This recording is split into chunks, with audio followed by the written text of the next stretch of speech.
Hello and welcome back to ST118 Statistics and Applications, Session 3. In this session, I'd like to discuss more about a very unique kind of descriptive statistics called charts. Of course, as many of you know, there are many different kinds of charts. What I would like to focus on discussion today will be 4 types of charts. They are selected because they are tremendously useful. They are quite orthogonal to each other,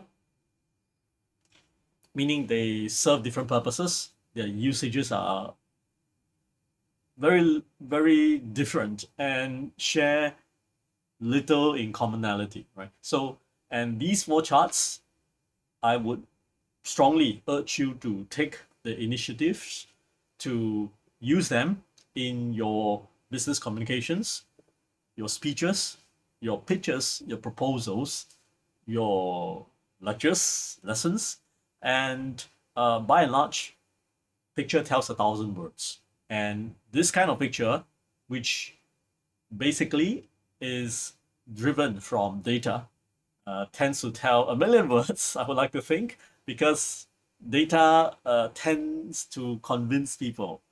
And one thing about data is that in printed form, in masses of numbers, it is very difficult to read. And this is the best way to alienate you from your audience if you just show them pages and pages, slides after slides of numbers. So how to present that massive facts, right, the set of data that you have to audience? Well, in the previous video sessions, we learned about descriptive statistics. Essentially, descriptive statistics are tools, and tools put in concrete form will be formulas. Formulas that when you supply them with a lot of raw materials, the raw data, facts, right? Out comes typically one number, all right, one number that summarizes the entire data set. Now, this number can be as a measure of the centrality of the data. That means, where is the center of gravity of the cloud of data? Yeah, that's the mean, mode, and median that we talked about. It can also talk about how spread out. Is it like having a big wingspan, right? It's all spread out, or is it as sharp as a bamboo? So how spread out, are the data points, and the measure of dispersion will involve standard deviation, variance, coefficient of variation, all these. So those are single numbers, and they of course give rise to sort of a more accurate representation, right? So rather than say, I don't know, the average score is 50 to 60, the average score is 55.22. Okay, so it sounds more exact, sounds more accurate, sounds more, I'm just saying sounds more, because they're based on samples, and your sample is not the entire population, right? But when you present in your speeches, it does sound more convincing. It sounds like you have done your homework. It sounds like you're not waving your hand and just giving some kind of a very irresponsible casual estimate. What's the average age? I don't know. Maybe 20 to 40 years old. So it's giving off-cut estimates that is totally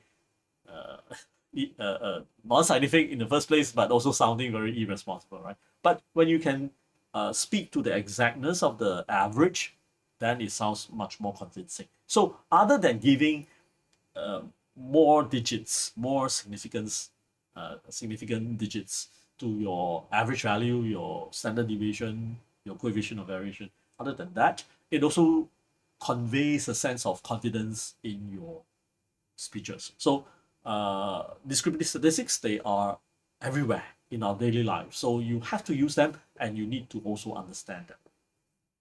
Now, what is Another category of descriptive statistics will be what we are going to discuss today, the charts, right? And charts are, I'm going to assume rather confidently that they are quite understood by most of you, right? It'll be almost triggering you to turn off the video, but I hope you don't, because what I'm going to discuss is not about how to plot them, uh, what they're about and all that, because these days plotting the charts are so easy, right? You go to Excel, you can visually choose what kind of charts you like. You go to R, you go to Python, you can choose all kinds of charts that you like. I mean, you don't choose them visually, you can go to the website, choose, or you just find the documentation to produce. um, and you can mix all kinds of colors and all that. But the idea is how to use them uh, to the best advantage, to your best advantage. How to make use of that. So if you kind of have been making up PowerPoint slides, writing speeches, and then you find it too boring because it's all words or numbers, and you say, why don't we put in some charts? That mentality or that usage thinking of charts will not be the right way to maximize the benefits of chart usages. Okay, so in other words, in short, don't just put in charts for the sake of putting in charts. Don't use them as decorations. They are descriptive statistics, right? So it's not a formula, but maybe a software, maybe a button that you select the data, type it into the button, the software, the module, the function, and out comes a graphics display. So charts essentially all make use of our eyes, right?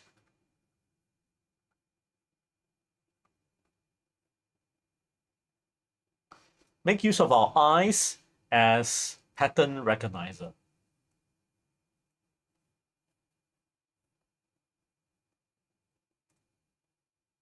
And this has got to do with both an intentional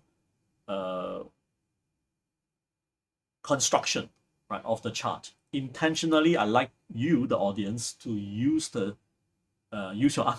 eyes to detect the pattern, because the pattern is shown, right, quite readily in the kind of chart that I've drawn. And second objective of making use of audience eyes as pattern recognizer is that if audience can detect the pattern themselves, right, then they own it. They own the conclusion. You know the conclusion, right? Like, for example, you might say that the prices of cars are rising very rapidly. Rapidly is the urgency, because you're a salesman for cars. You like your potential buyers to get the sense that it is rapidly rising. So they should buy now, right? They should place their deposit with you. So if you tell them this, they will put you as another,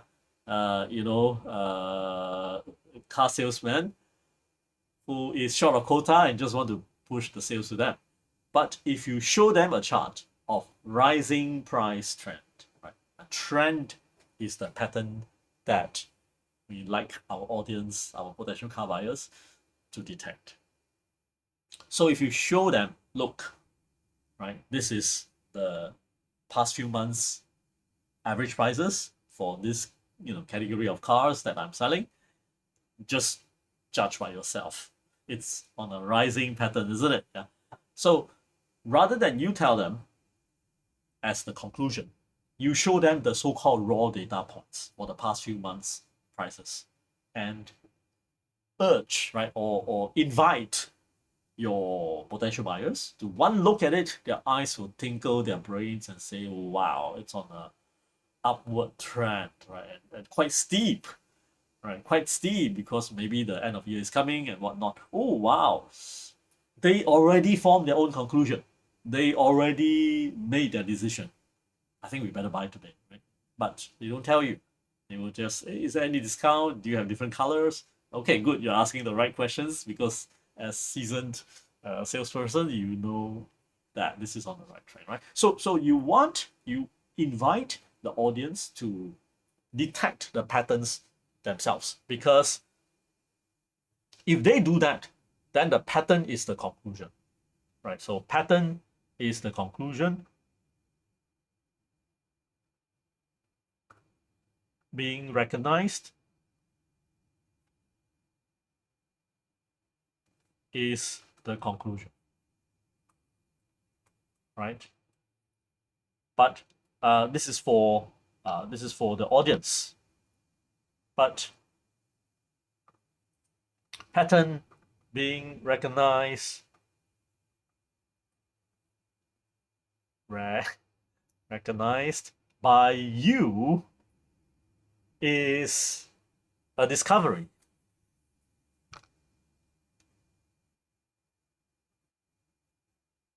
Is the identification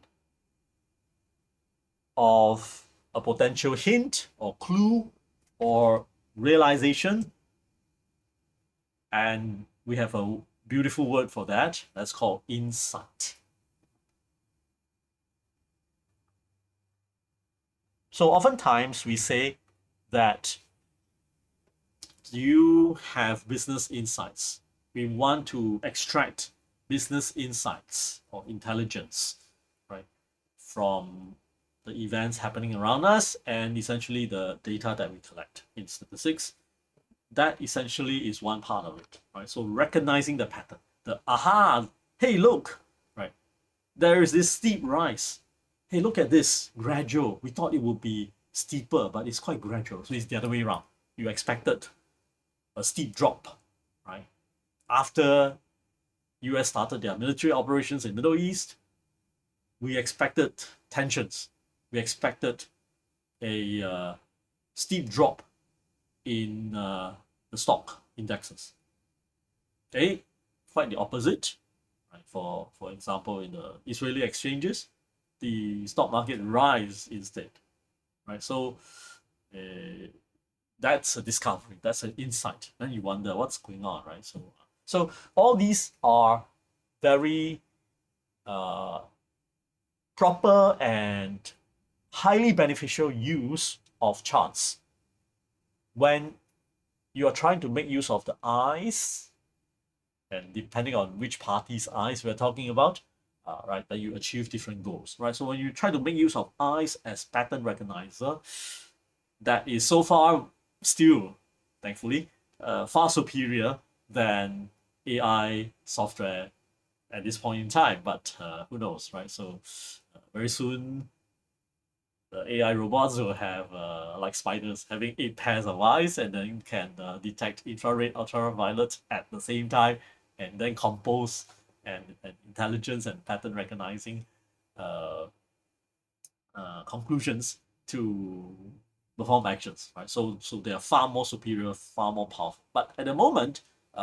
especially when you are presenting your business communications to your audience, and audience I use it very loosely, can be your customer, potential buyer, shareholders, board members, your colleagues, project team, and so on. Right. So your purpose in including any of the charts has to be that you want to make use of the eyes as pattern recognized. Okay, again, pattern is used as a very generic term. We'll talk about specific patterns.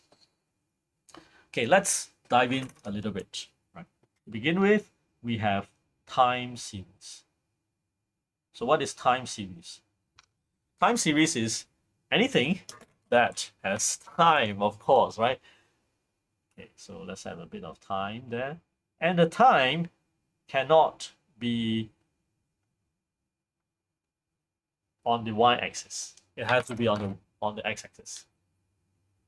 So that what? So that you have data points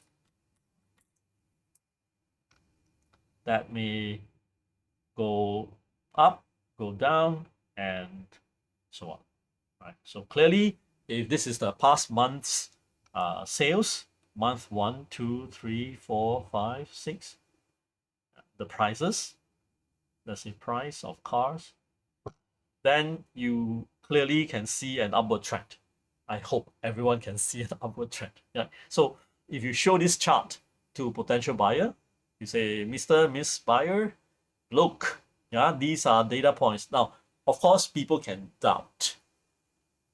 Did you modify the data, right? Like purposely nudge them higher. Now, that may happen, especially with unscrupulous car dealers, but we normally don't put that as the first assumption, isn't it? Yeah. I mean, even for customers, since they are willing to spend time stepping into the showroom of this particular car dealer, it shouldn't be your first assumption that this car dealer is a unscrupulous car dealer, right or not, right? So you would tend to want to believe. You would tend to want to believe what they don't believe, what the customers don't buy, what your colleagues won't believe, what your supervisor, your superior, your CEO won't immediately trust you, is your conclusion.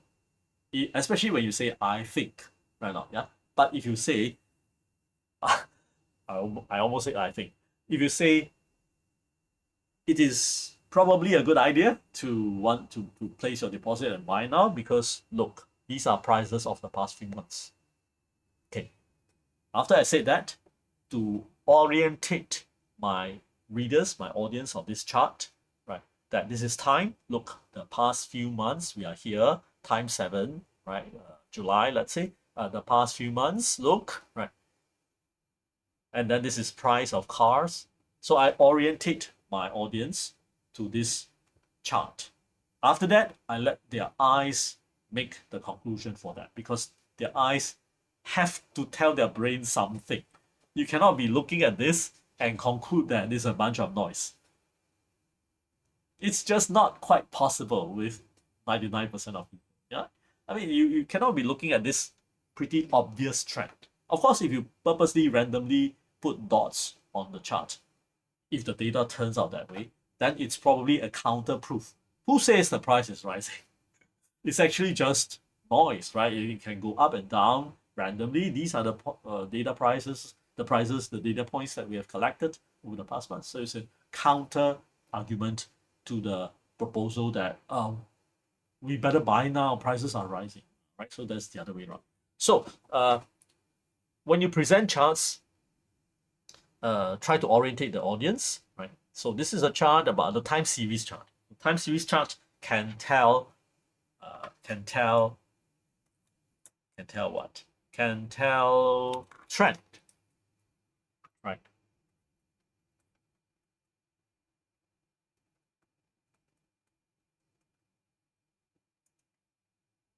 So time series chart can tell trend,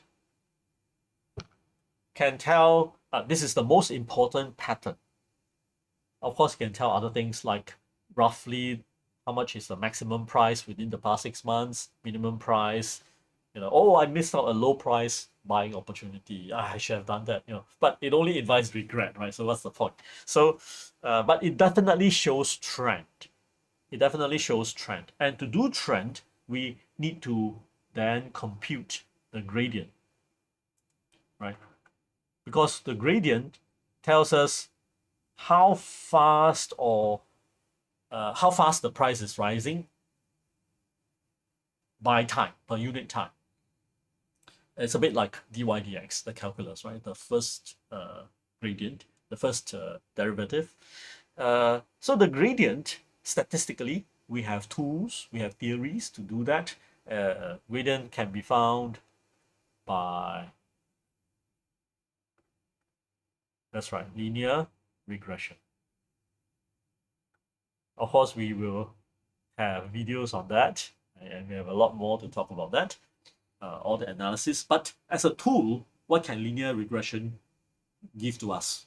Well, it gives us the gradient and, of course, the y-intercept, or just intercept, because obviously we don't talk about x-intercept. So the intercept is emphasized lesser in linear regression. It can compute what's the y-intercept, but sometimes it is important and useful. right, for us to know what's the y-intercept. But gradient is very important, right? Gradient is very important. So it can tell us the trend and how steep the gradient is, how little the gradient is. Sometimes that's the point we're making. We can also discover negative trend, right? Or we can also what? We can also find that the trend is a function of time. So the trend itself changes with time.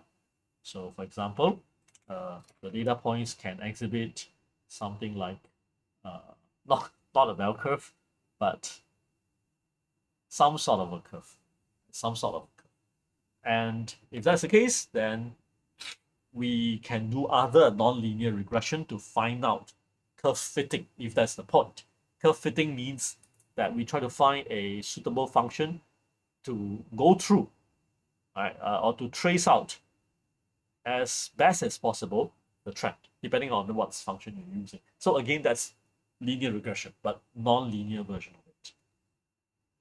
So we can do that, but when you're presenting the chart, you want to have a conclusion in mind. So of course, the time series shows to your eyes first, right? You produce it, and you are the first one perhaps, to detect the pattern, because your eyes will tell your brain something, what it has discovered, right? So without me telling you, you will probably say that, hey, it's a parabola, because that's the easiest curve. It may not be exactly parabola. It may be something else. It may be part of a sine wave, right? Something like that. But it's not that important to talk about what's the best function to fit, because that's a totally different story, maybe with nonlinear regression. Our purpose in showing time series is that as time passes, not as budget increases, for example, as time passes, right, our popularity, our product's popularity, our brand awareness, for example, in the market, at first we had some success, but it diminishes. For example, it could be that you're a marketing manager, right? You are showing to your team that initially you guys did well, but look, this is the latest survey done by our consulting company, right? They gather data, they go out in the field, right? Because you don't want people to think that we are worried about our brand image. So we hire a third-party consulting company. They send out few people to ask real life customers how they think about our brand. And as time passes, right? As the months pass, we find that our brand is kind of declining. Hey, so today I hold this meeting, is to let you guys see the truth and see what countermeasures you guys can come up with. So again, you are kind of like inviting your teammates or your team members to come to the same conclusion, the worrying conclusion that you first saw when you produce this time series. Correct or not? Yeah. So they themselves, they're not going to look at you. For example, you don't show this chart. You don't show this chart. Okay, don't have. You are just briefing your members and say that, dear members, thank you so much for your hard work in the past.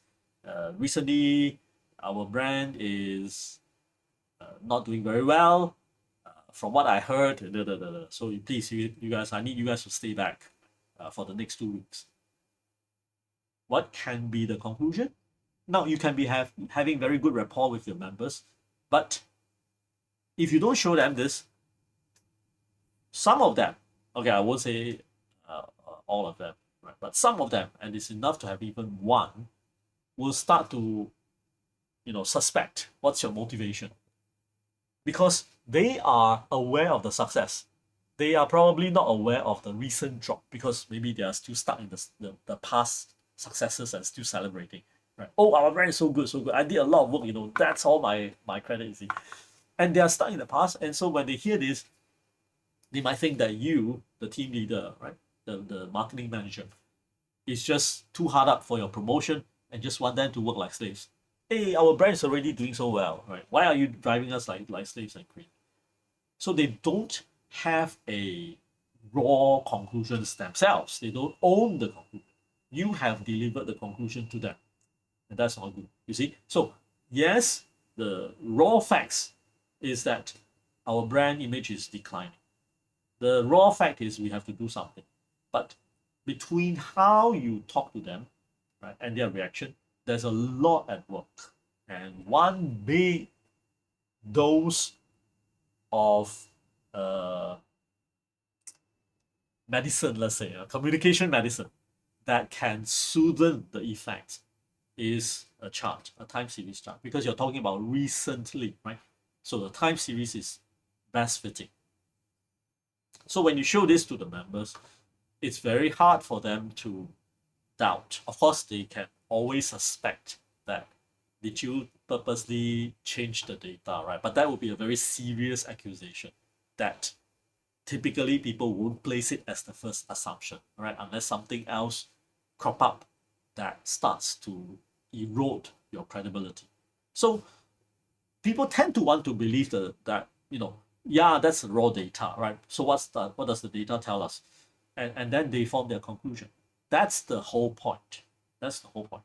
So I mean, especially when you say the data was collected by our consulting third party, of course they can always call up and find out, right? So it wouldn't be. Now, last lesson we learned that for descriptive statistics, if you realize that you are consuming, right, you are reading about, you are taking in descriptive statistics, don't waste time challenging the conclusion, right? So don't waste time doing that because you are basically um, doubting the facts.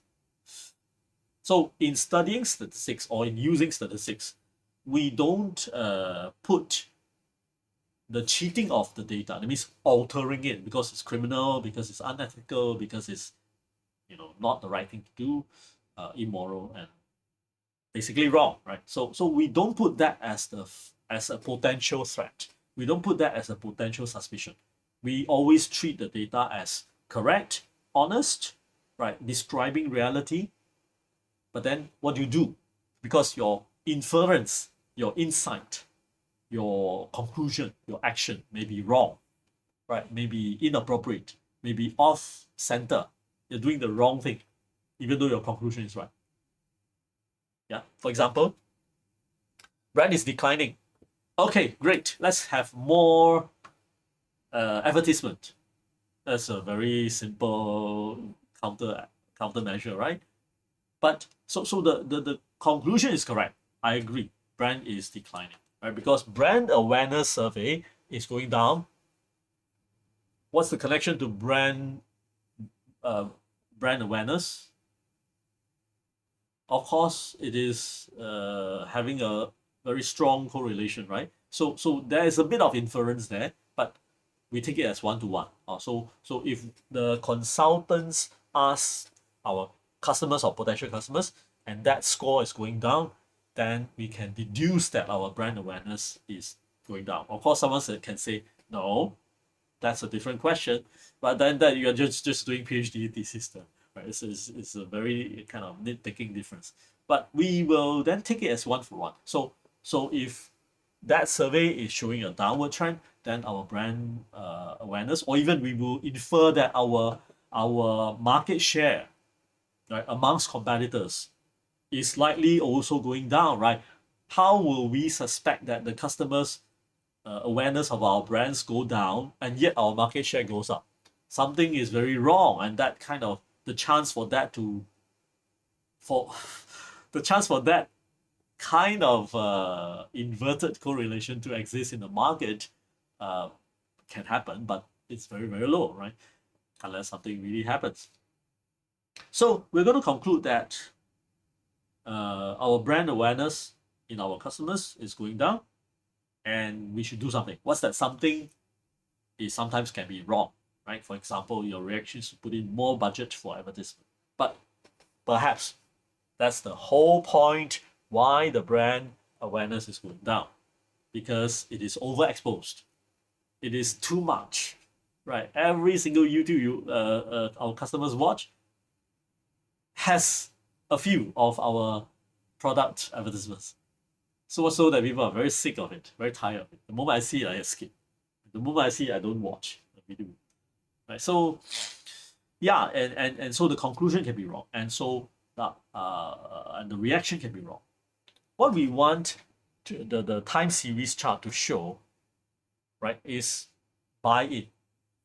The way to get the buy-in is for our audience to recognize the pattern so that their conclusion is the same as my conclusion. The leader, the team leader, the supervisor, right? The one who is proposing something has to be done. Instead of saying, just directly saying something has to be done without showing the chart, let your audience decide that something has to be done. So this is the right way and the best way. So remember, time series show the trend, and we can always use other tools, linear regression, to find out details about the trend. But trend is what we want to show in time series as time passes. Right, so we can use words like as time passes,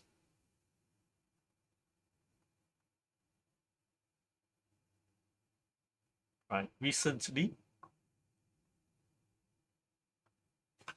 we can also describe the magnitude and direction of the gradient, right? Steeply, prices are rising very steeply, right?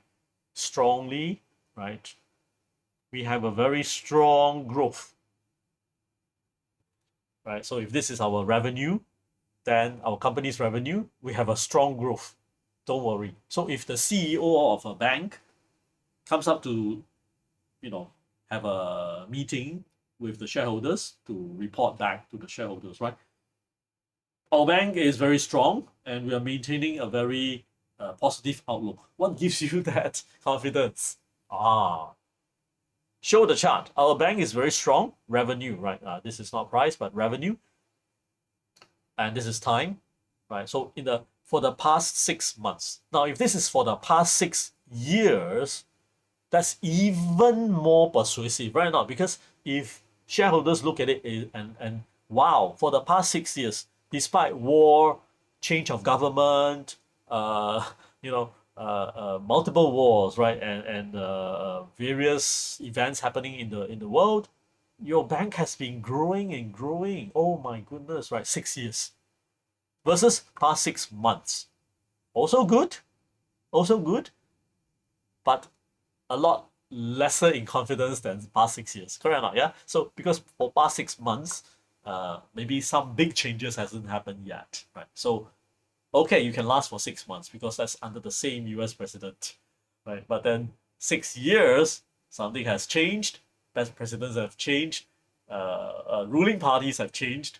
Right? Governments have collapsed in other parts of the world, right? So, and yet your bank revenue is year after year after year growing almost without stopping. Wow, that's very convincing, right? So the word strongly. So all these can give rise to a powerful speech, or not so, if you choose not to use them, right? So up to you.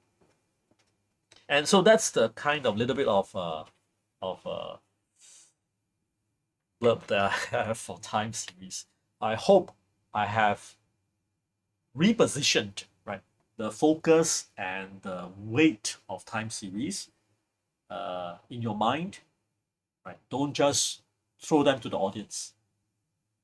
Fine, you may have data, right? But when you show them to the audience, decide actively. That means think through again. Should I show them as a table, usually the least preferred form, or as a chart? If chart, then what chart?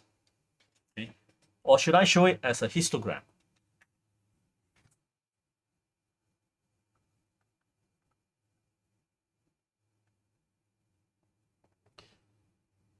Okay, so what about histogram? What can it show? Well, let's look at a histogram. A histogram is defined by the y-axis being a frequency. So that's a, you see y is very orthogonal, very polar opposite to time series. Whereas time series insists on the x-axis and has to be time. Histogram insists on the y-axis and must be frequency. Must be frequency. At times, we can put in relative frequency, like a fraction between 0 to 1, or we can put in percentages. So doesn't matter, it's just rescaling it. But it has to be frequency of occurrence, so that when you show a bar chart like this, right?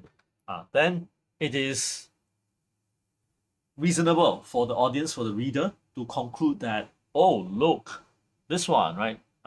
Number 3. 3 is the mode. So we can show the mode very readily because our eyes straight away can tell. Or there are several modes, such as this.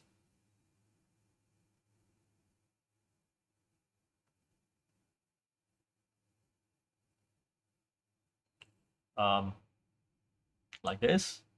Sometimes I do see this happening in different situations. Okay, what can it mean? Well, the histogram. Okay, I should be using the red color. Sorry. Right. So in this particular instance, the two heights are the same. So there are 2 modes.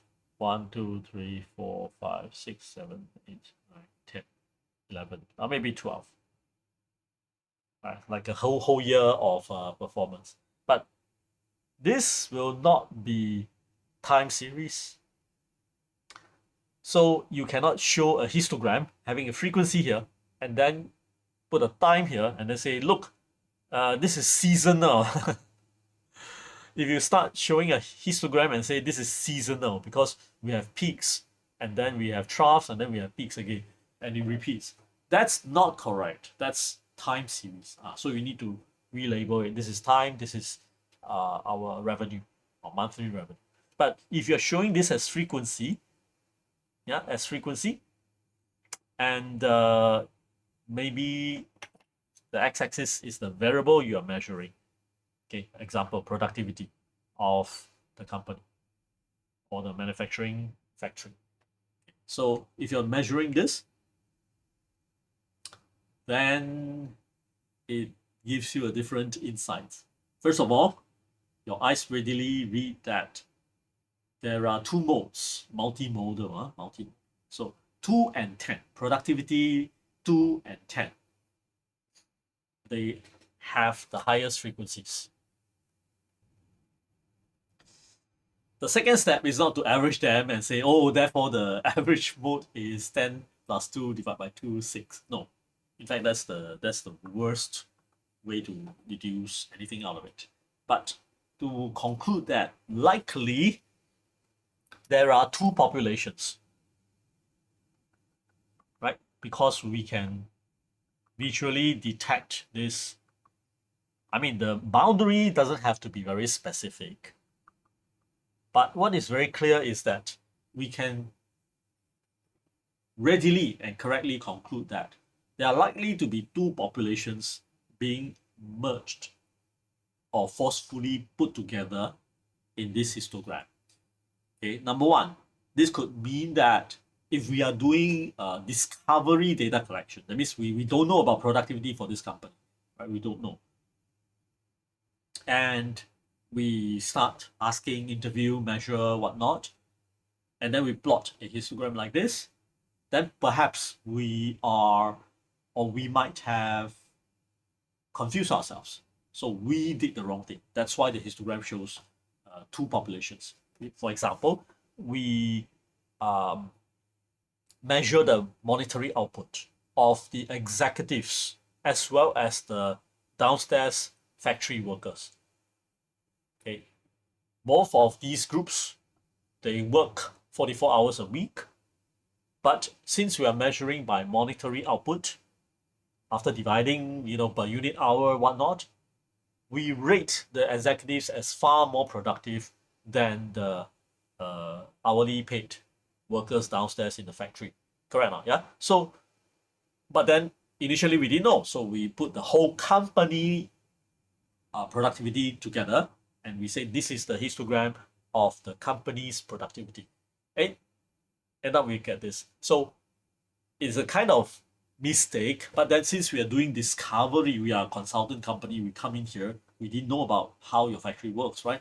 So since we are on a discovery basis, it is revealing to us that showing this is not quite right. We should be splitting the two, uh, splitting the current population into two separate populations for separate analysis. Then you can review second layer, third layer issues or performances accordingly. Okay, so that means it is when we plot a histogram, we see by model, it can be telling us we're doing the wrong thing, but it's good because at first we didn't know it's the wrong thing, right? Or we are doing the right thing. We are serving only the downstairs production workers.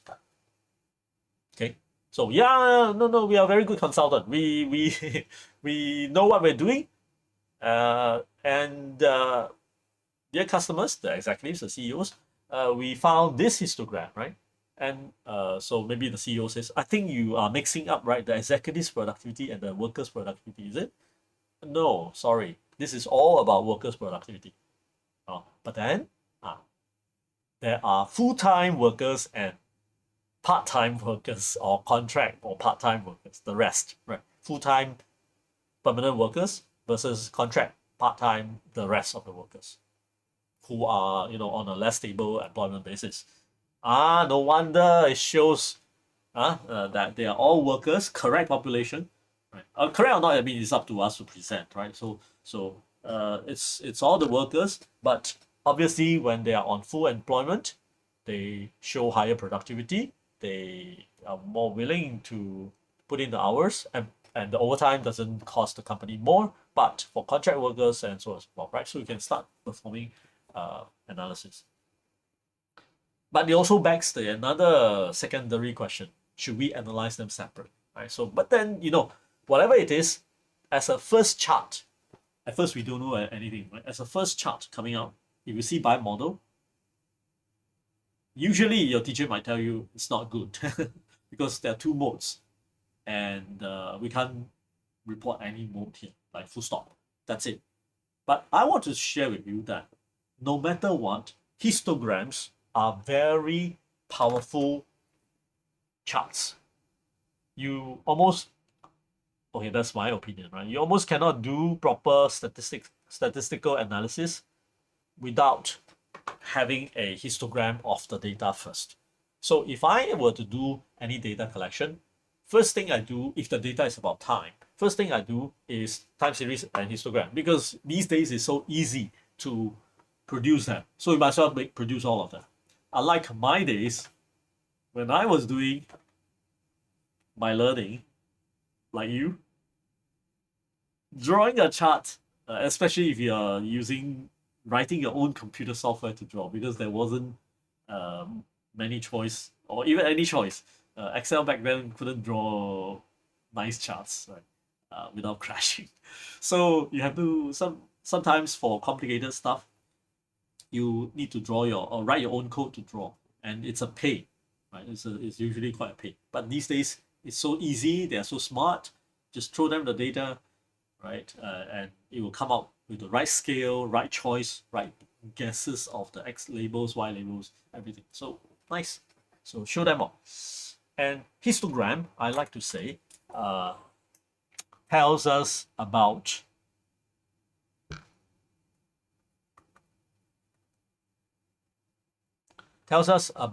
the distribution,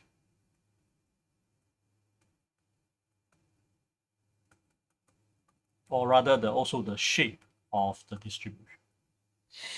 Okay, the shape of the frequencies, of the data. And this aspect of the data, just like standard deviation and variance, It's something we cannot detect with our eyes and whatever it is. Not so readily. If you look at individual pieces of data, you kind of keep track, like 20, 70, 50, 60, 30. If those numbers keep, flash into your mind, you see them, yes, right? You register them, yes. But do you get a sense of big standard deviation or small standard deviation? Can't tell. Can't tell. But if you see 20, 50, 70, can you make an estimate of the average? I don't know, maybe 52. You won't put 70 because there are numbers below 70. You won't put 20 because there are numbers above 20. Right? So you will kind of, at least if you capture 20 and 70, these two add together, divide by 2, is already a good guess. And so our mind tends to be very able to detect, right, with a bit of help from the eyes and the brain doing quick averaging, quick calculations. So quick, so simple, so lightweight that we don't even know about it. We don't train our brains. So like, oh, I'm having a headache trying to guess what's the mean. We don't feel it. We can quickly estimate. Oh, I think the average is not looking very good. About 50 plus, is it? Oh, yeah, you're right. Actually, it's 57.2. Right? You're not that far off. But can you estimate the standard deviation? Is the standard deviation about 12? No, it's actually about 5.3, right? We are like way wrong and worse for various. For histogram, the entire information is invisible to us. Our eyes, our brain simply cannot keep track of the counts of occurrences. Right? You may keep track of the most recent 1, 2, 3, but then after that 4, 5, 6, in the millions, totally no idea, right? And if you do capture those data, plot a histogram. It is operating almost like X-rays. So this gives you the, I hope, it gives you the kind of weight that I see in histograms. It tells you the information that we cannot readily see from the raw data. Okay, ask you what's the maximum for raw data. You kind of do a quick scan. 70, 60, 70, 50, 65, 90, 60. Once you do a quick scan, you see a lot, you keep track of one number only, right? The largest number. You see 90, you can forget about the 70 that you saw just now. And then you, before finishing everything, you do a quick scan all the way down. I think the maximum is 90. Sorry, that second last number is 95, right? You miss out. But so what? You're quite close, right? So that's what I meant by our brain can kind of sense, detect, or understand or process descriptives like mean, okay, minimum, maximum, okay, median, roughly okay, mode cannot. Which one occurs most frequently? Cannot, unless it's very lopsided. Unless it's like 5, 5, 5, 5, 5, 3, 5, 5, 5, 5, 5, 1, 5, 5, 5, 5, 5, then it's like 99% is 5, right? Then you just say 5. I recall 5 happening so many times, right? But as the ratio gets diluted, all the numbers kind of appear roughly equally frequently, with one having maybe 5% more frequency than others. Then we can't tell anymore. So it's totally a wash, whitewash. So when we run histogram, just like X-rays, it shows us the mode, the shape, right? The highest frequency, because occurring very frequently is one of those things that drive our business activities. Right? Example, let me ask a question that you probably haven't heard of, phrased this way. What's the mode highway? Right? What's the mode accident rate of highways? So what do you give? What do you give? 5 accidents per month? No. That's the frequency. Right? What's the mode accident rate of the highways? Then you want to say, oh, PIE, Pan Island Expressway. Correct. Okay, for example, okay, let's say that has the highest. Why? Because the frequency per month, PIE, let's say 10 accidents per month, KPE, 8.2, average over several months. AYE 9.3, for example. Okay, so the mode highway that has, accidents, of course, it's highest accidents, right? Because mode is implied. But that has accident rates, PIE, right? So how would we know if we don't start collecting the frequency, right? So we can't tell. And so mode, that means the value on the X label, the mode is often something we are interested in, something that catches our attention, something that is of high business value, something that's very worrying, right? What's the mode video in YouTube? Oh, it's Gangnam Style some years back. Now I don't know what, Lady Gaga or something else, right? So okay, that's the mode video. Why? Because it has got the highest likes, and even for me, I better have a look what's going on, all right, in the latest trend, the popularity of various song groups or whatever it is, right, in the music world, entertainment world. So uh, mode is a very underemphasized, I think, understudied, under mentioned, not under armor, uh, descriptive, very useful business wise. And my guess is perhaps in the past there was, you know, less use of computer, very expensive computers with very low processing power. And so to process massive information, first of all, it's very, very slow. We're talking about megahertz uh, personal computers, and don't even talk about mobile phones. So we very, very low speed computers. So performing calculations like that, very difficult. And don't even talk about calculators, because in my days, we don't use computers, we use calculators. So calculators run on batteries, cannot do a lot of these computations. Not much power, also not much display, not many buttons press on, and so very limited in capability to produce or to calculate median and mode. So just like mode, median is also very understudied and underemphasized. So mode is actually very important. So I hope you will appreciate this more, right? To float it up, because your course syllabus for your statistics or whatever lessons likely hasn't also been emphasizing more because it's inherited from the past, right? So some of these textbooks, they base their syllabus on calculators, table lookups on Z values, for example, all these, right? But that's so uh, slow, and compared to current generation of computing devices and availability of calculation powers, it's like not comparable, right? It's like trying to ask you guys to do manual arithmetic. Okay, be able to do that quickly, so then your mathematics is very good. That was my parents' generations, how they judge a mathematical wizard, but not these days, obviously, right? So do use histogram to detect pattern. So here, for example, we can see the almost, if you treat these as metal bars, now you can sense the weight, right? And you're trying to put some sort of pivot to balance the metal bars, then yes, that is giving you the sense of center of gravity. So histogram, you can do that, but you cannot do that for time series. It makes no sense. Makes no sense. So depending on how you define the center of gravity, you might want to say 50%, 50%. That's median. You might want to say, well, the large numbers and the frequency, they should multiply together, right, to give you the actual weight. Right? So high frequency here, that should be heavier here, and so on and so forth. So that would be the average.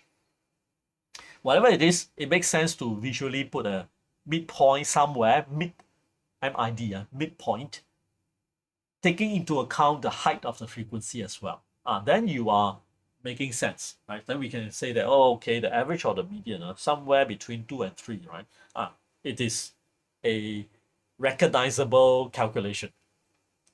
In other words, you can present this to show to your audience and say that, you see, 8 and 1, they don't occur very frequently. So we should spend our effort on 2 and 3. Right now, yeah. So we should target 2 and 3, this region, rather than worry about 8 and 7. Now, frequency charts show also the focus or the lack of focus, right? So that means for high frequency bars, those that have very, very high, tall heights, we might want to pay more attention to them. Again, just like businesses, right? You want to deploy resources to treat um, events or occurrences that maybe cause the most damage or give rise to the highest revenue or something like that, or increase the brand and popularity by a lot per dollar spent, and so on and so forth, right? So highest frequency typically also reveals that aspect of the business. Yeah, so time series histogram, I hope you now have a better feel of that. Next, I want to touch on Boxplot.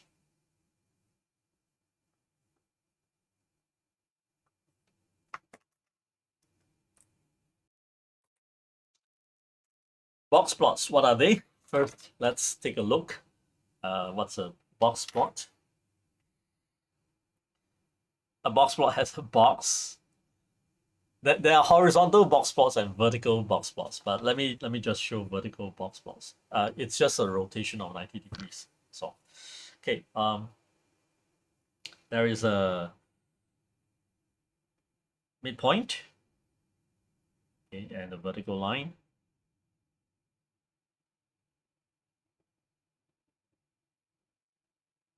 There is a what do you call, a fence, and then you have a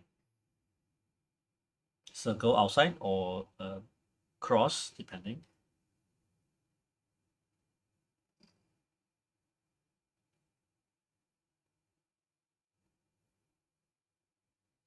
Okay, and basically that's the box plot. Okay, now I'll put in some labels. This is this part is Q3, the third quartile. Third quartile means that 75% of the data lies below this line. So if this line is, for example, 50 marks of a class test, then 75% of the students scored below 50 marks. You probably read that a lot in your GRE, GMAT scores, right? So they will tell you the percentile. And that gives you a judge or a feel of how well you're performing. So for example, you get some score,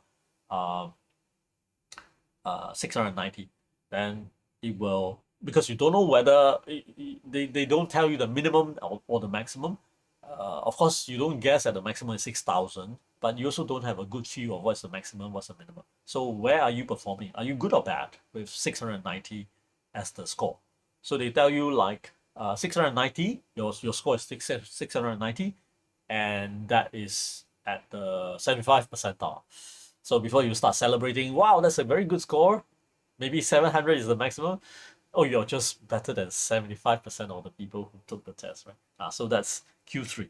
Okay, so then, not surprisingly, this is Q1 and this is Q2. Q2 is also the median, right? So that's very nice because straight away, Q1 to Q3, that means the first quartile to third quartile, they already encompass 50% of the data.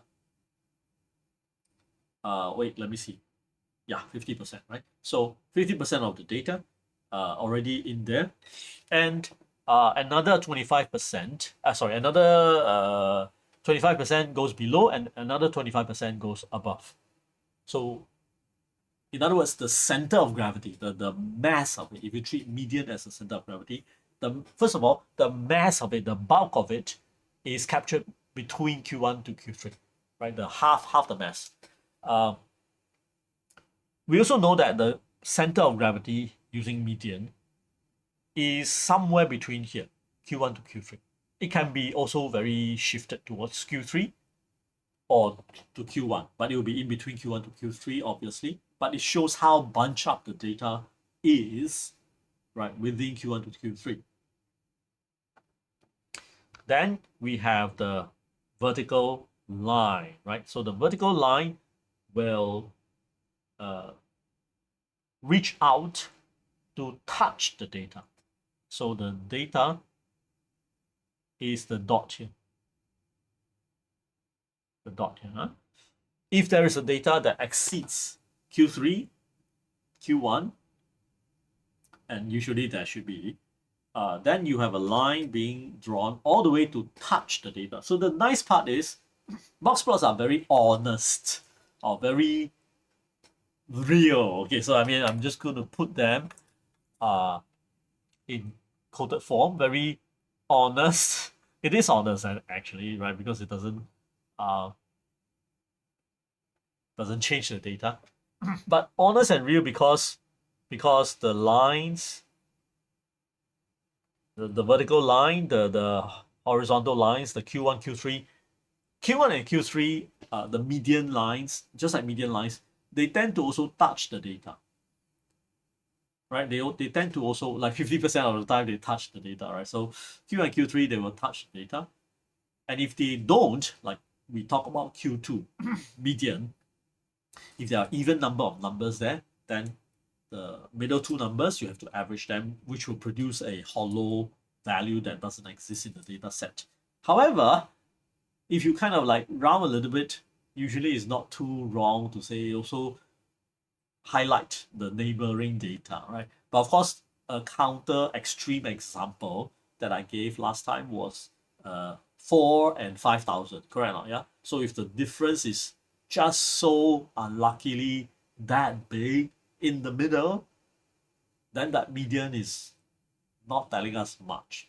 But also, if you are lucky or unlucky to have that kind of difference right there, 4 and 5,000, right there in the middle, it also likely means you have put together two populations that are not very relatable to each other. You are talking about something like primary school kids' performance versus middle-aged adults' work performance, right? I mean, you put them and compare. There's no need to compare, right? I mean, and then what study is there? What meaningful study can there be right now? Yeah, so it's unlikely that you will face that. Therefore, in real life, most of the time, proper analysis, proper data collection will end up showing you two neighboring, let's say there are even number of numbers in there. Median will be, taking the average of two numbers that are kind of close to each other. Maybe they're even repeats of each other, like 50, 50, 50, and then you average them is also 50. That kind of meaning, right? So there is a good chance, because like 50, 50 repeated. So even though there are even number of numbers, the two numbers that you pick for the averaging for median calculation, they're the same. And that can happen quite readily as well. So the lines, we can take it that they tend to both horizontal and vertical. Huh? They touch data. All right, so they show where the data point is. Especially when there's a whole cloud of data, like there are 10,000 points here, right? And even if they're not exactly on the data, they are like, 0.5, 0.2 away, doesn't matter too much. We can just feel it, right? Treat it as if the lines touch the data. Now, what's so good about it? Well, unlike, for example, histogram, right? To produce a bin, or rather a meaningful count of the bin, those of you who did bins yourself, you probably would have encountered this and you understand what I'm saying. That if your data is like 1.1, 1.5, 1.7, 2.3, 2.9, and all that, if you have too many bins, like 1.1 is one bin, 1.2 is one bin, 1.3 is one bin, but you don't have data for 1.3 to 1.4 to 1.5 to 1.6, then you have one piece for 1.7, right? So every bit will be like 1 unit high, one frequency count of 1. And you have many, many bins, right? As many bins as you have data, then you basically don't have a very good height and it doesn't show much. So to reveal this kind of shape that is more meaningful, you want to bunch them together, right? So when you do that, how bunch up do you want it to be? So the answer is typically, go by judgment, maybe 7 to 10. But so too many bins, it's unless you're trying to show uh, bimodality and other things. If you have too many bins, you end up having very low height, and it doesn't show a good shape because there'll be empty potholes everywhere in between. If you have too short a bin, like too small number a bin, like one bar, 100% all the time, then it's useless. So 3 bins too few, 5 not yet showing a shape, right? So 7 is about a good number to start with, right? So when you have bins like that, you then know that the numbers are bunched up. So 1.1, 1.2, 1.3, they're all contributing to the height of this one bar. 2.1, 2.2, 2.3, they're all contributing to the height of the number 2 bar. And so the labels, even though it's 2, it doesn't touch the data. You see that? I don't know whether there's a lot of 2.5 or 2.9 or 2.1 if you want to get into that level of details. Can't tell.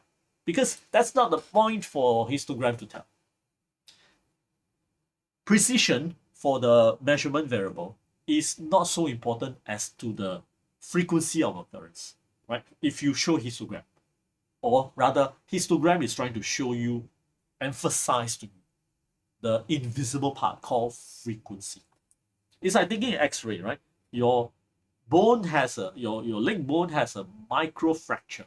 I mean, you can look at it, your doctors can look at it from outside. Can't tell, right? I mean, just can't tell. It's hidden. Somehow it's micro. You feel a bit of hidden pain here and there, but you just don't know whether it's muscle or nerve or whatnot. But X-ray immediately shows a white line or straight away. You can tell, right? So same thing here. For histogram, it shows you the height, the frequency, but doesn't touch the data. Box plots, however, they are quote unquote more accurate. They touch the data. If the data isn't there, it will not be there. The line will not be there. The vertical line will not be protruding out, right? Will not be longer here and shorter on top if there's no data to pull it all the way down or to pull it all the way up. Okay. Sometimes the data doesn't exist between Q3 to the fence here. So we call this the fence. Let's call it the high fence and the low fence. Fence is just a visual analogy like the real fences we have at the border of our house. That kind of fence. Why fence? Because fence is to keep strangers away, right? From unknown personnel away from our house. So the fences here, they are to highlight any outliers. Okay, so outliers, the low outliers, and the high outliers.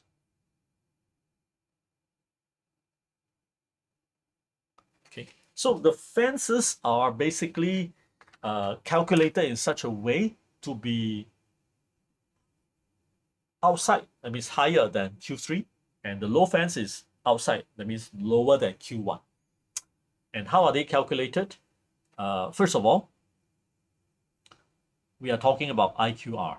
We're going to talk about IQR. IQR is the range difference here, the height between Q3 and Q1. So this is the IQR. In other words, the length of this box.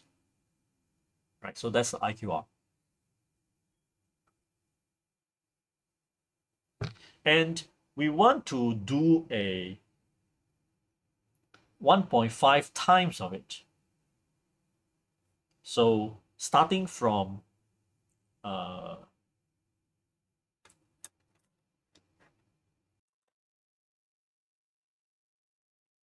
Q3 plus 1.5 times of the length from Q3 to Q1. So IQ. And low fence, you can guess, right, that it is Q1 minus, because you're going lower, so Q1 minus 1.5 times of IQR as well. So the IQR here is a the IQR here is a kind of a dispersion estimation. How dispersed, how spread out the data is, a bit like standard deviation and variance. Unlike standard deviation and variance, they are not sensitive to outliers. So a bit like median is the kind of average that is not sensitive to outlier. Right. So same thing here. IQR goes only by the count of the data rather than the data itself. So it doesn't care whether the data is very, very large or very, very small in magnitude. It only goes by counting. Does it occur very frequently or not? So everything is about a bit like histogram put in a very crude form. Don't show all these lines. Just show me the Q1, Q3. Something like that. So a bit like histogram in the skeleton form. Right. So we have the low fence calculation and the high fence calculation. All right. And obviously Q3 plus 1.5 IQR will be way outside Q3, right? Why this? Because first of all, IQR, you have to agree with me first, IQR is large when the data tends to be dispersed, spread out. IQR is small because Q1 and Q3, they are relatively about near to each other, right? Because data is bunched up together. And you can't lie. In other words, data IQR will reflect the data's dispersion. There's no way to change otherwise. So large IQR, data is dispersed. Small IQR, data is bunched up together near the median. And we know that median must be embedded within the Q1 to Q3, right? By definition, right? Okay, so 1.5 times is a bit like by judgment call by the statisticians. So based on various experience, observations, everything, 1.5 upwards and 1.5 downwards is a good guess. Those of you who have studied the previous video on skewness, we talked about Z value as well, right? So Z value is a count of the number of standard deviations away from the mean. So Z value is very much the mean, standard deviation, that set of formulas, that set of tools. Whereas IQR is a little bit like standard deviation. A little bit like that. Okay. Yeah, because standard deviation is large when data is spread out and small when data is bunched up. So IQR is a bit like that. And Z value here, right? There's no exact equivalent, but this 1.5 is roughly, inspired from that, because we learned that for Z value calculations, right? If the Z value of a data is larger than +3 or lesser than -3, that means outside the magnitude of 3, that sphere of values between -3 to 3, right? They are like normal, acceptable. But beyond +3 and -3, no matter what you're measuring, whether you are measuring body temperature, weather, price, stock prices, revenue, productivity, doesn't matter. So long as you convert to standardized Z value, if the Z value for the data is more than 3 or less than -3, that data is an outlier. So that makes it very easy for any software, right, Python or robots even, to detect the occurrence of outliers. Now, I use the term outlier in a statistical sense. But in business, outliers are very interesting. Okay? They are very interesting in a good way because they are the exceptionally good, the exceptionally bright star in the sky. That's why it's an outlier. Like 100 times the quasar, right? Like 1,000 times brighter than the nearest sun, whatever it is, right? So it is like so bright, so out the outlier, and it's very interesting, right? To scientists who are studying that. It can also be interesting because it is an anomaly.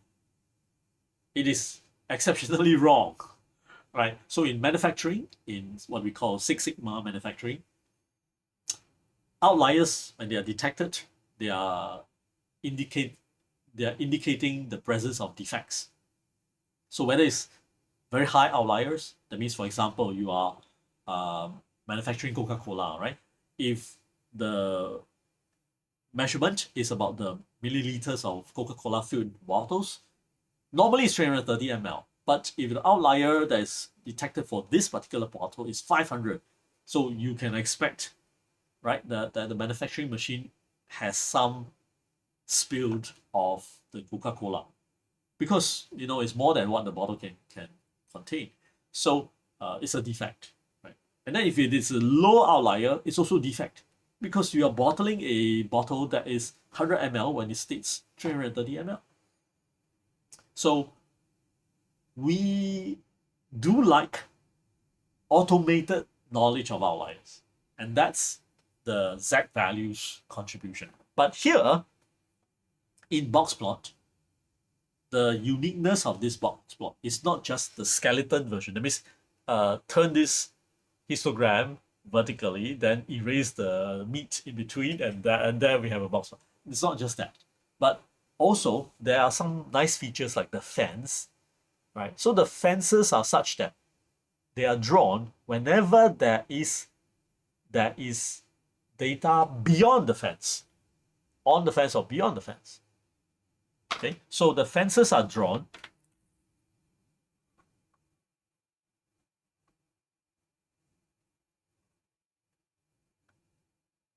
only when data exists beyond the fence. Optional by software choice. Not all software draw the fences, but you can do the settings, right? So that when you see the fences, you're like, hey, red alert, there is data outside. Now, why these 1.5 minus 1.5? Because they've been selected or defined or chosen by statisticians that when data occurs outside these fences, they are rightfully considered outlier. So without worrying about standard deviation variance, doing all the calculations, you just go by the frequency of occurrence. And if the data should lie outside of the fences, that's outlier. Now, you don't have to worry that what if the outliers, everything is considered outlier, right? If you don't look at the data, don't worry, because 50% of the data has been captured by Q1 and Q3 already. Quite smart, right? So 25% here can be between Q3 to just below the high fence, right? So that your line just draw up to there, finish. You don't see the high fence. No data has gone outside. It's not the case that whenever you have a set of data, some pieces must be outlier. It's not like that. It's not like that. All right. So it is possible for the box plot to show that, hey, in this particular set, I don't see any fences. Okay, no outliers. In particular, the outliers, they are also drawn individually. So if there's one piece of outlier, Boxplot software will draw one circle, sometimes one X, one cross to represent the high outlier. And in this case, there's also the presence of low outlier. Like I said, in business, outliers are not your homework answer. Yes, teacher, there's a high outlier and one low outlier. Finish, bye-bye. In business, we actually love to detect outliers. As in the examples I've given you, they can be sources of discovery. Something funny is going on there, right? What's this thing doing up there? Or they can be pointing out mistakes, defects, anomalies, undesirable occurrences. So if this is students' class score, we say, who is this guy, right? Well, doing so well, right? Who is this? Probably got to be sent to remedial lessons. Yeah. So it can point out, yeah, the presence right away. So 1.5 being set internationally, you can safely just use that. And interestingly, it's not difficult to remember because the distance, right, if you subtract them, is actually 3, right? So 3. So just like Z value beyond +3, below -3, I use that to help me remember this 1.5, to easily remember 1.5. Okay. So the outliers, if they're absent, then what happens? Totally not shown, fence not shown, only the straight line up to the lowest point and the highest point. So in other words, very important features of the data set are all shown. Median, starting with that, Q3, Q1, and if they are not roughly symmetrical about Q2, it shows you skewness. That means it's lopsided. Data is more bunched up on one side than another, right? So that can be reflected rather visually, rather casually. We don't need to scrutinize or use magnifying glass too much to detect that. So here, maybe Q2, the way I've drawn it, maybe 1 millimeters closer to Q3 than Q1. But, in our judgment call, when we just look at presentations and reports, basically we say, okay, good, this is roughly symmetrical. Often that's good enough conclusion. Right. So for charts and graphs, we don't get very precise. We're not looking for precision. We're looking for detection, pattern recognition, right? Some kind of event that occurs. That means, oh, we recognize this pattern. Something is happening there, right? So you see that in between histogram and boxplot, they are kind of similar, right? Like I said, you can even call boxplot a kind of skeletal histogram. But the shape of histogram is not readily shown in boxplot, and that's not the point for boxplot, right? The essential features are all there: median, Q3, Q1. The maximum is shown. If the maximum is buried within Q3, it can't be buried within Q3. It has to be outside, right? So if the maximum is there, it is shown. The minimum is also shown. Okay, but if this is not the maximum, but outlier is the maximum, right? Then the outlier is shown there. Every single outlier, you can have 2 or more such crosses or circles out there, so that if you see several high outliers and only one or no low outliers, you also get a feel, right? A kind of a deduced conclusion that perhaps we are shifted or biased towards the high side. If this is stock price, then is this on a rising trend? Let me look at the time series. We can't tell time here. There's no time, so we can't tell. But we do get a sense that how come all the outliers are occurring on the high side, right? Is data creeping? But we are thinking in the future. Maybe it was on the downward trend. In the past, data has been always outliers, but recently, compared to the recent prices, it has dropped to a very low number, right? It could be the other way around. So we can't tell the sequencing. We can't tell time in boxplots. So no choice. We have to then look at the time series. Yeah, but at least boxplot is already highlighting this aspect to us. Now, the best part of boxplot is not just showing one boxplot, right? So I mentioned about stock price, right? So let me first draw them carefully. Okay, so I think that's good enough. I have 4 stocks to consider. Yeah.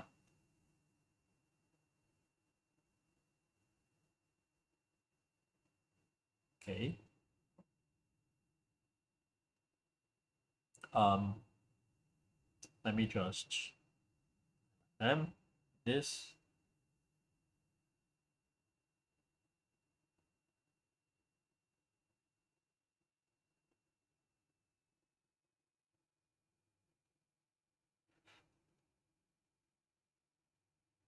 Okay. And like this and like this. Okay. Uh,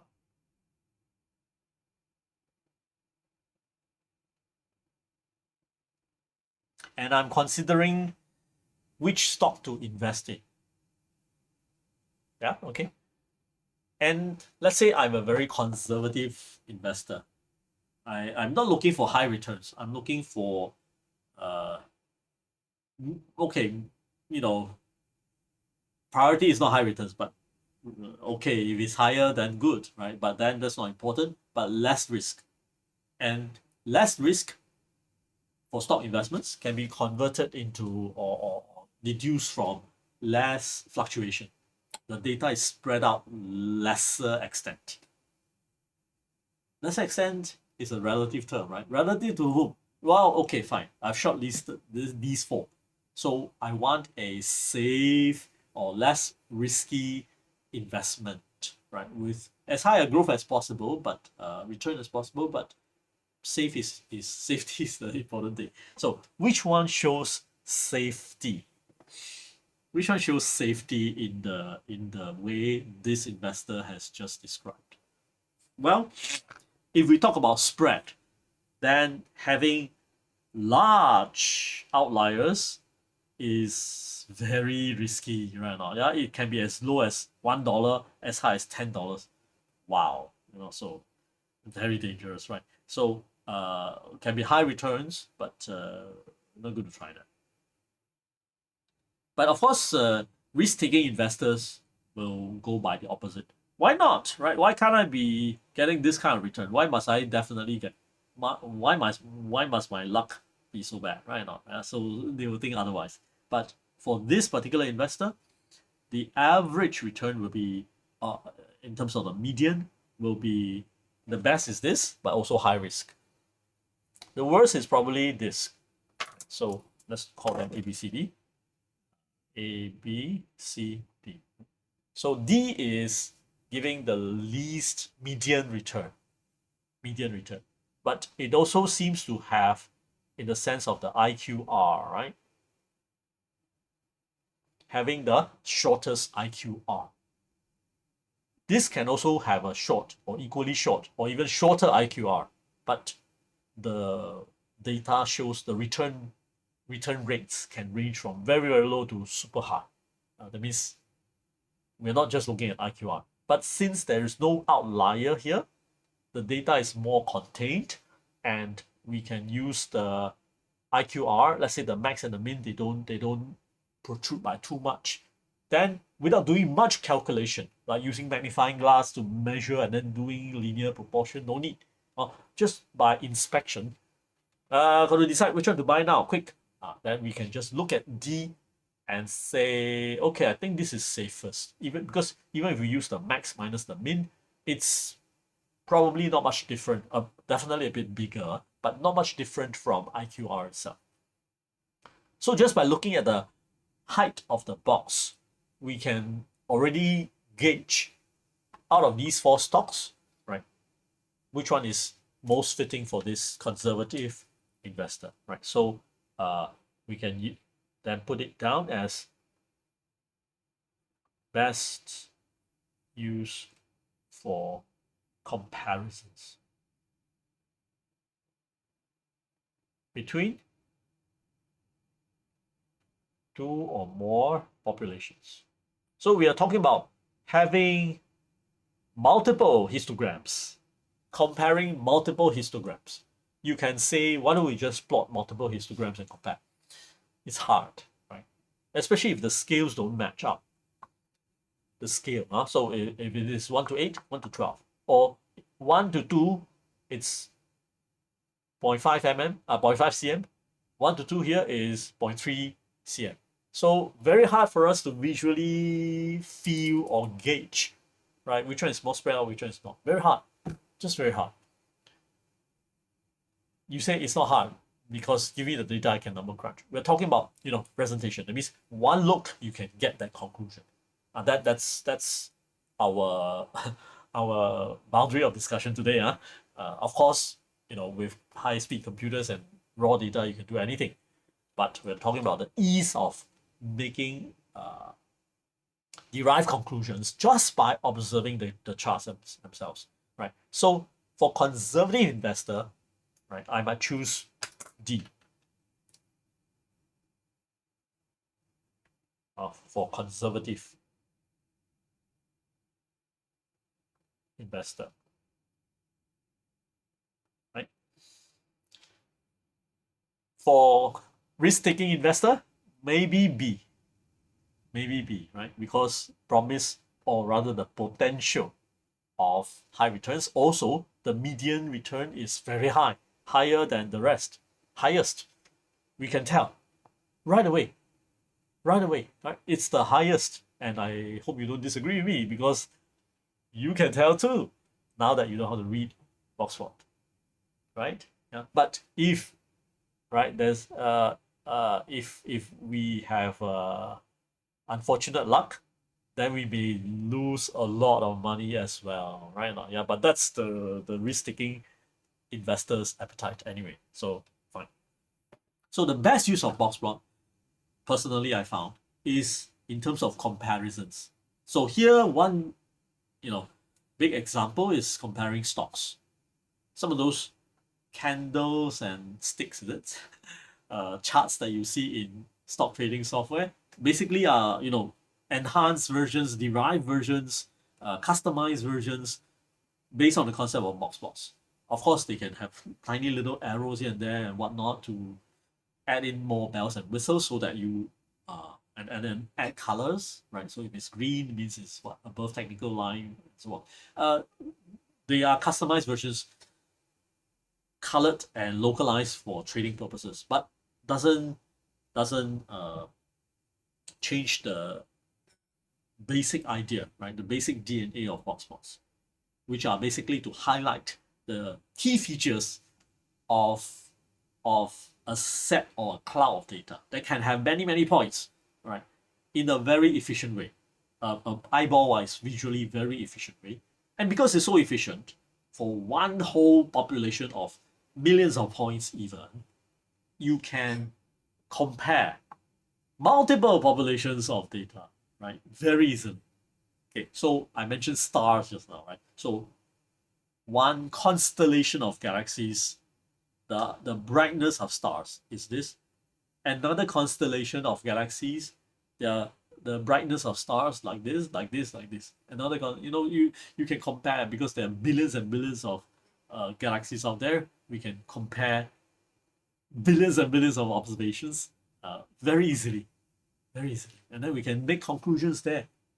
Which one might have a good chance of having another Earth, something like that. Of course, that's another discussion. But how about our business performance? Okay, this can be. We are now year 5. Our company started year 1. Okay, daily revenue. Let's say daily revenue. So if we have about 200 plus days of work days, we will have 200 over points per year, right? So the 200 over points can be plotted as a box plot. So we can compare like a time series of box plots. That would be a combination of these two features. So you have time, but they don't have one point there. They have a box plot on the time. That is really rich, like enriched uranium kind of chart. Very informative. It's not only able to tell you the trend because it's meaningful now, the time trend. As time passes, our median revenue seems to be not doing that well. Okay, because we have been focusing on R&D, something like that. So we need to look at the facts right in the eyes. Maybe we need to do something, or maybe it is a natural outcome because of our strategy. We can then deduce and diagnose. But important thing is, did you use the right chart? Right. So the ABCD I put here can be qualitative, like 4 different stocks: bank stocks, utility stocks, retail stocks. What else? Growth stock, startup. Okay, and it can be daily revenue but shown annually. We have all the daily revenues, right? But then out of the cloud of money, money, money, we cannot tell the trend, the pattern, the cloud, the clutteredness, right? Do they bunch up? Do they spread out? Don't know, no idea. But when plot as time series of box plots, whoa, interesting things happen, right? Yeah, so you can then do that. Okay, all right. So I hope now you have a refreshed idea of what is Boxplot. Okay, going to move. Oops, the wrong thing. Okay, going to move myself to the other side. All right. Okay, last but not least, I want to talk about scattered plot.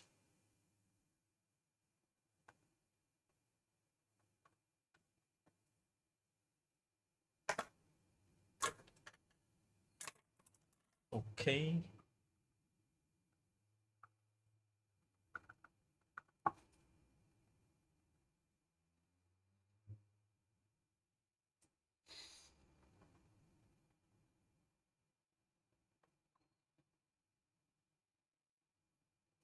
Scraping some space here. Okay, scatter plots, what are they? They are basically plots that have x and y axis both driven by data. All right, so we have the x, we have the y. Can be anything, theoretically, although we seldom will put time as the x, but it's not forbidden. It's not forbidden. So x and y can be, for example, budget, marketing budget, and sales of products. Okay, marketing budget and sales of products. So if we get, and remember, the data points can overlap. That means the same marketing budget can lead to different sales performance of our products at different point in time. But then, if we get this kind of display, I hope you agree with me that there is again a trend, right? There's a pattern, there's a trend. This time round, it is also shown as a linear trend, right? And can be found by, and the gradient can be found by linear regression. So same thing here, we can say that it tells not just trend, but pattern.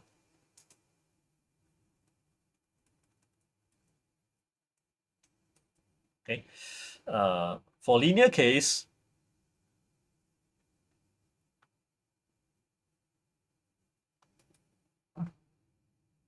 gradient and y-intercept can be found by using linear regression.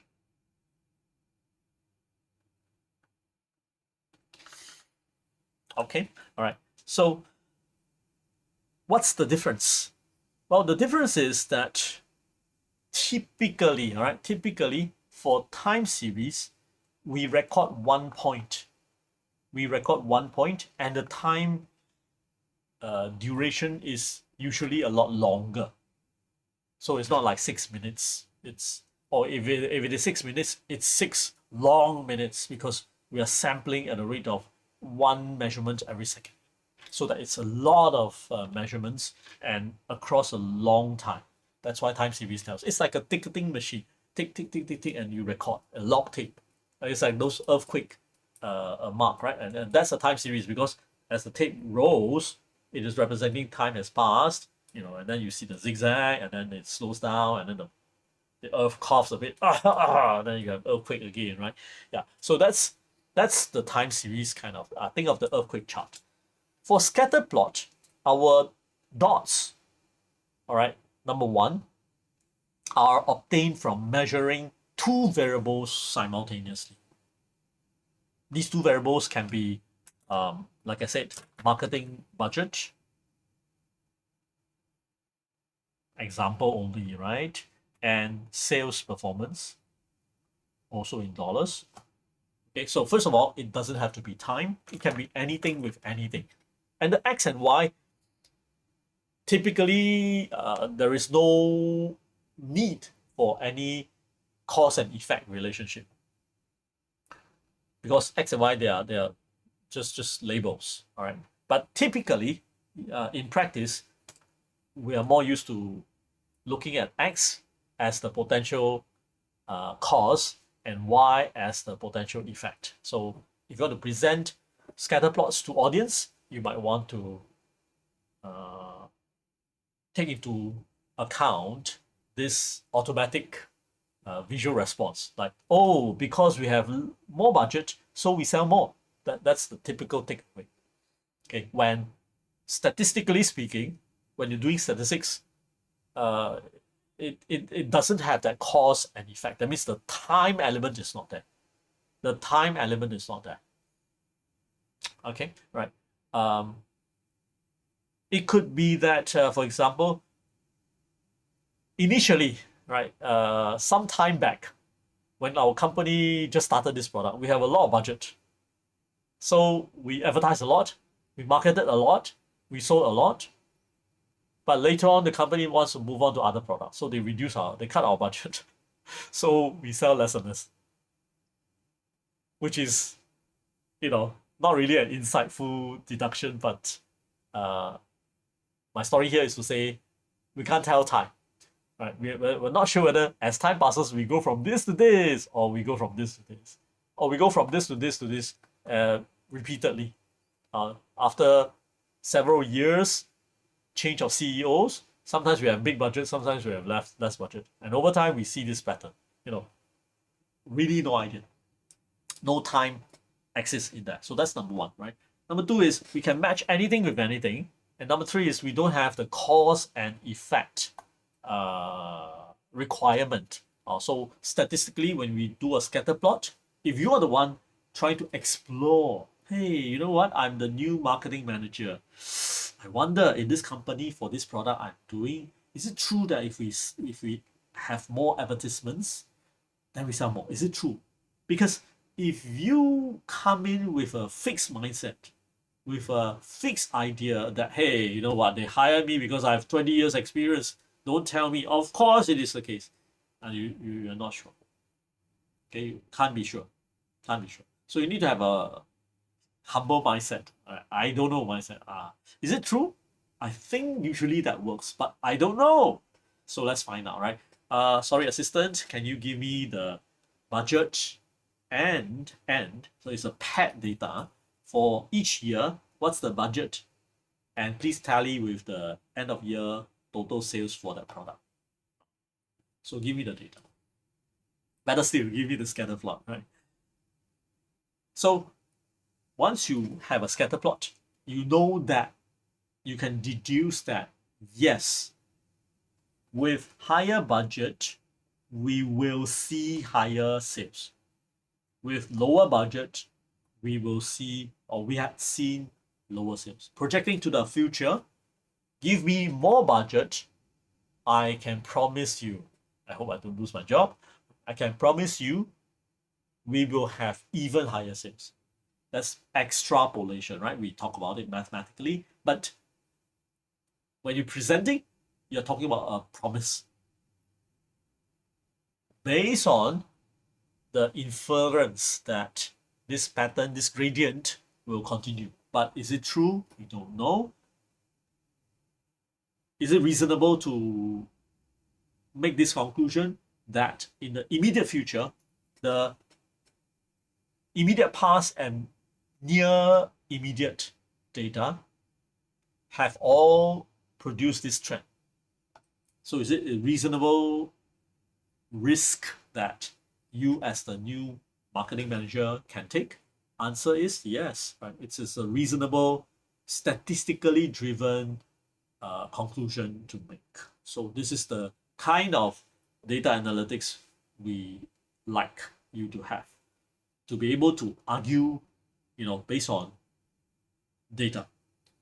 Argue based on data, there will be always at some point making inferences. And I'm not saying inferences are always under attack or no good, because you have to make inference to step outside to, in this case, extrapolate, right? In order to step outside. So you need to make inferences. The only question is not whether you therefore make or don't make inferences. The only question is this inference backed with reasonable assumption? Now, the word reasonable is not necessarily subjective. It will be statistical. In other words, if you ask 100 people, is his assumption reasonable? Is his inference reasonable? Maybe 90 people agree, 10 people disagree. Fine, that's statistically convincing. Okay, maybe 51 people agree, 49 people disagree. That is statistically speaking undecidable. That means 1-to-1. However, someone will argue 51 against 49. Of course, 51 wins, right? But that's one sample. You change another 100 people to try, you may get 52 disagree, right, and 48 agree. It will fluctuate a little bit, but you know that it is it is a different situation from 90 versus 10 to 52 versus 48, right? That's a very distinctly different situation. So reasonableness is based on this kind of statistical pattern or ratio. So you just need to be sure that it is based on past data, yes, but you also want to have the right plot. So a scatter plot can show such potential. Okay. Now, of course, it can be. We can also illustrate it with lack of pattern. All right. So who says that more budget gives rise to more sales? When past data basically shows a spread out cloud or smoke, right? So no pattern, no perceivable pattern. Of course, we can also use the coefficient of correlation to talk about linear pattern, only linear pattern. Coefficient of correlation will be strongly +1, right? In this case, if we have a positive and bunched up data along the line, they hug the line, and it is -1 if the points hug the line, but the line is the other way around. The more you have budget, the more you advertise, the worse your sales become, right? So, which can happen if it is a bad product. So sometimes there is a very powerful pattern, but it is not so simple.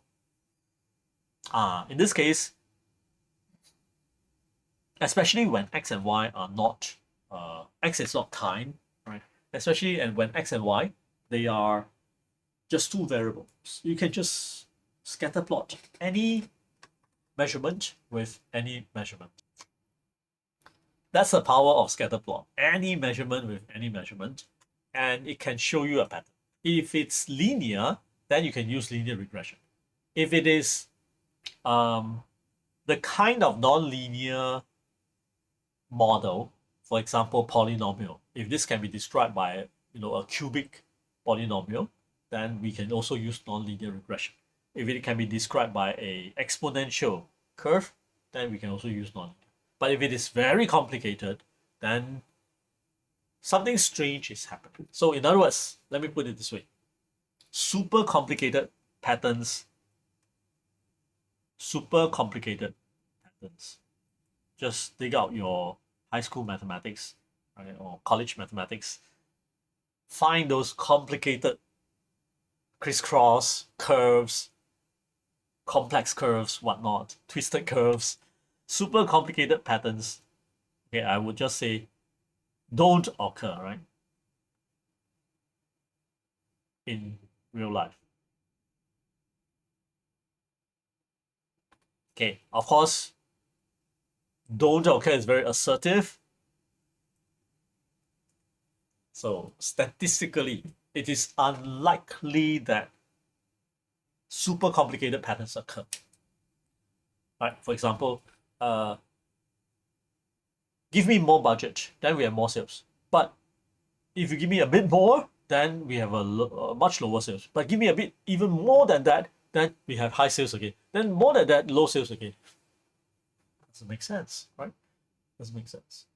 And if it does make sense, if you do get complicated wavy navy curves coming out, maybe it is because we are misinterpreting it. Like this case, you can also draw complicated sine wave across, linking up all the points and say, yeah, it's a super complicated wavy navy sine and cosine relationship, which is even scientists will doubt whether that is actually happening, right? And secondly, we are not going to be a scientist in front of our audience of potential customers, boss, shareholders, boardroom members, and so on. So we want to detect simpler patterns more because not because we are incapable, but more because it is also believed that super complicated models like highly complex functions, you can only connect the points with complex numbers and various difficult mathematics. It is a general belief that such complicated relationships between, let's say, two or three, even, very few variables of measurements, wouldn't exist, couldn't exist. Even if it exists, it's very unbelievable, right? It is almost taken as Murphy's Law that you don't you shouldn't reach those conclusions. So if you present that conclusion to the customer, look, dear customer, you know what? Our data shows that this is super complicated kind of relationship. There's a super complicated relationship between X and Y, whatever is X and Y. Let's say Y is the duration of use of your car and X is the number of accessories you buy, right? If you buy one, it is like this. Buy two, it is like that. Very, very difficult to persuade, convince, right? Anybody, right? And even if you're telling the truth, you are the mad scientist who knows the truth. It's probably the other way around. Your customers don't believe you because they think you are just mad, not mad scientist.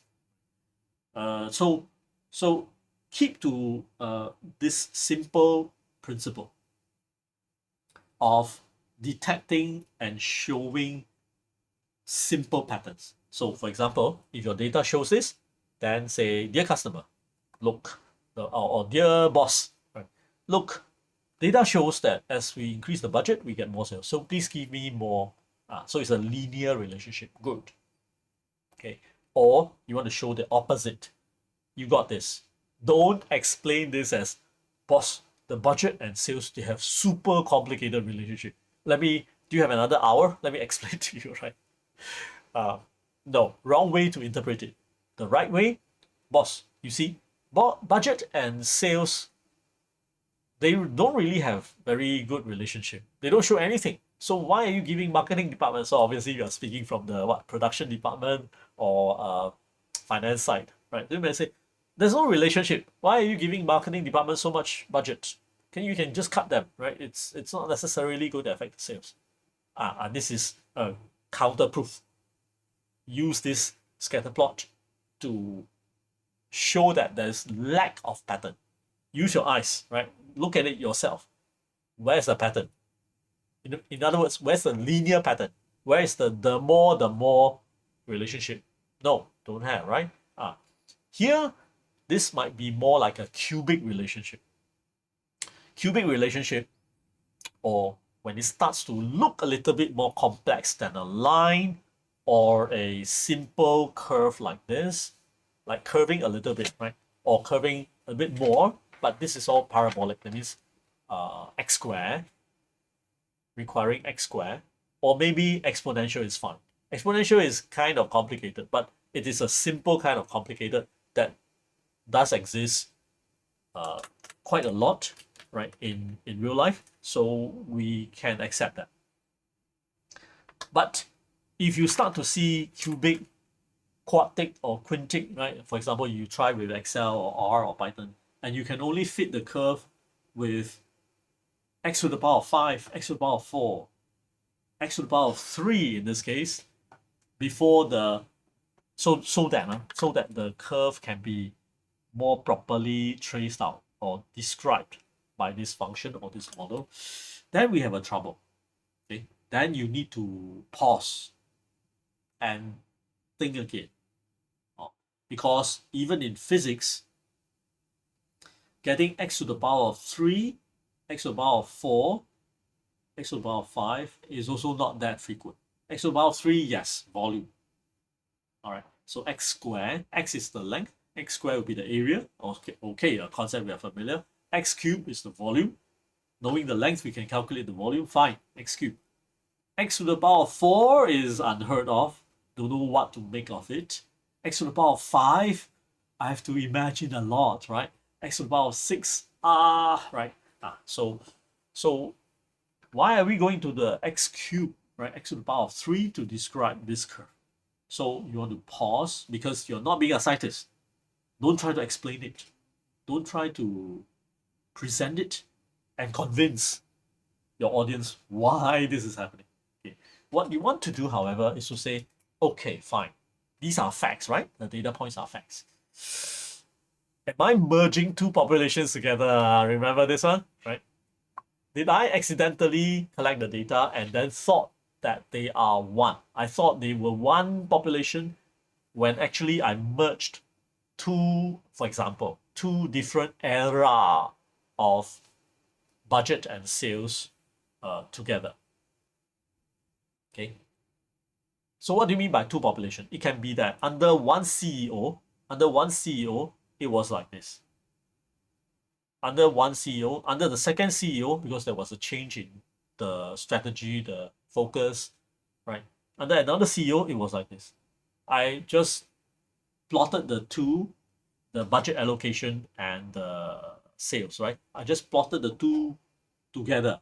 So the first CEO, managed for 10 years, the second CEO managed for 5 years, and so on and so forth, right? So they are essentially data points from two population under two CEOs management. So I'm giving you one example, which is less obvious as two population, because if I measure one group of adults, like night class, right? So I take the test, and another group of adults, that's clearly is two population. Okay, I can also consider them one population, the night class adults performance, or I can consider them two. One is night class, one is day class. Two population. It's quite obvious. But if I get the budget and sales data based on two different regimes, right?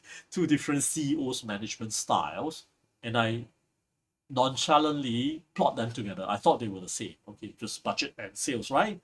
Then I get this. Then perhaps, right? Perhaps I'm doing the wrong thing because this is not time, right? This is not first 10 years and second 5 years. This is more like, for example, the first CEO tends to be more on the stingy side on marketing, right? So if you're on the stingy side, assuming our consumers, our customers don't change their behavior, so everything else stays constant, only the CEO changes, then he's on the stingy side, so he doesn't give us a lot of budget. So we play around with it. But too few, with some novelty, when we have low budget, we speculate on the right spot, right kind, and low budget kind of advertisements like Instagram, paying some influencers, going for adventure, telling ghost stories. That aroused the curiosity of our customers. So we did achieve amazing sales thanks to creative ideas with a very stringent budget.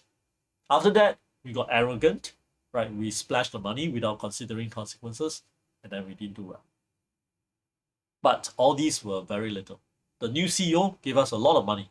Now we go on big time TV advertisements. We go on the serious, proper, professional take. We sponsor movies, Hollywood movies, to show our brands. Wow, it really took off. You see, totally different activities and creatures altogether, right? Yeah, so that's why I'm merging, or I have unknowingly merged two populations together and scatterplot them, and then trying to fit one model to tell the entire stories. How can that be, right now? Yeah. So at this point, perhaps I need to cut it. Right.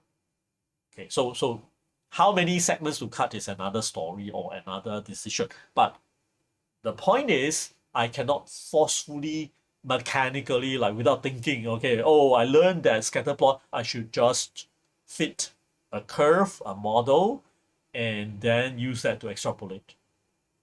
That is not thinking. You're just learning the mechanical part of it like a calculator.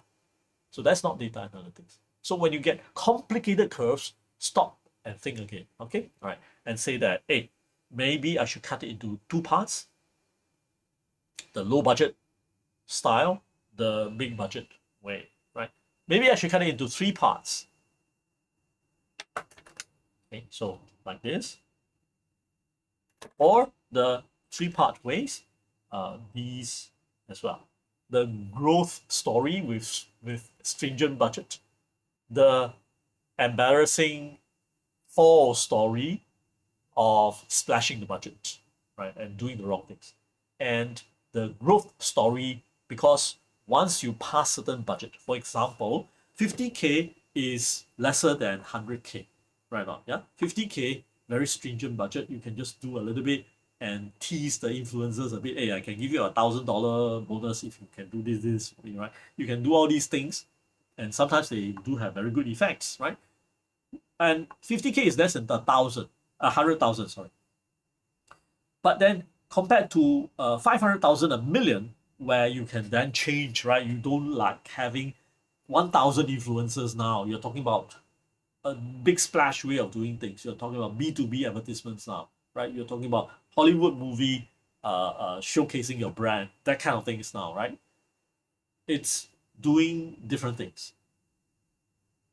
Yeah, so you are going to basically frame it as a different sales or analyze it as a different story. So lesson here is don't just do the mechanical thing of curve fitting. That's for the mathematics major guys to love this stuff. What's the best function, something like that. But that's not you, right? To do business and analytics, you want to think of your goal and use the chart as a communication device. Now, once you have separately analyzed these three, you have three scatter charts, then you can consider which chart is best for your particular approach. Example, if you are new, you dare not want to ask for big budget, right? You may say, boss, give me 50K, I can settle everything, right? The growth story. What makes you think you can do it? Look, past data, we have done it before, so no worries. But if you're, a headhunted, seasoned marketing professional, come in, you can straight away ask for big time slot, right? What makes you think you can do it well here in our company? Well, your company itself has such past successes. So what makes you, boss, become not sure of your own success, right? So you can then position your charts in favor, right, of what you're going to achieve as a form of communication. So, long story short, today I've covered all 4 different types of charts that are basically different in terms of various axes of comparisons, right? What they show, what patterns they can project, what conclusions they urge the audience to get, and their usage and all that. But the whole point is not about the calculations or the mathematics. Of course, I put that in because I feel it's essential that you have a glimpse of that to know, the basic DNA of it, right? Uh, but more importantly, make sure that when you use the charts, you use them wisely to achieve your goal of communication.